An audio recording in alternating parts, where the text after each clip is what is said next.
Hello friend, সোমার blog. Good morning জানাই, শুভ সকাল বন্ধুরা। কে কেমন আছো? সবাই ভালো আছো? আমি এটুকুই চাই, সবসময় যেন তোমরা ভালো থাকো, সুস্থ থাকো। তোমরা সুস্থ না থাকলে সোমার ব্লগটা কী করে দেখবে, সোমা কী করে এগোবে? তাহলে চলো। মাথাটা না যন্ত্রণা করছে জানো তো, ওই জন্য এই মনে কালার করেছি। মাথাটা এত ঠান্ডা লেগেছে, কালকে দুবার স্নান করেছি, দেখছো না গলাটা বসে গেছে একদম, এত ঠান্ডা লেগেছে, হাত কপাল যন্ত্রণা করছে। হ্যাঁ, তো চলো চাটা করে নিয়ে, দেখো চাটা করে ঘরটা মুছে তারপরে পরে রান্না করব। পুজোটা করে নিই, এখন চাটা একটু খেয়ে নিই। দেখো চাটা বসিয়েছি। তা চলো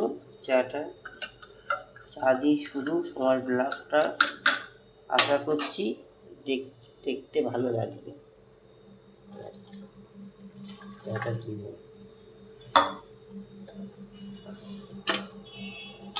কার কেমন দুর্গা পুজো মার্কেট হয়ে গেছে বলো? এই তো আর 1 মাস বাকি আছে। আমি তো এখনো কিছু কিনিনি।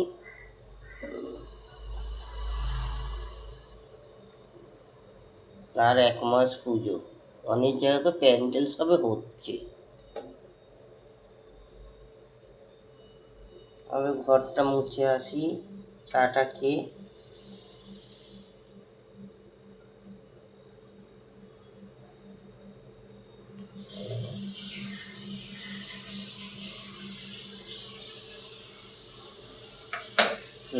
তাহলে তোমার ব্লগটা যদি ভালো লাগে, লাইক শেয়ার সাবস্ক্রাইব করবে, দেখতে থাকো তোমার ব্লগ।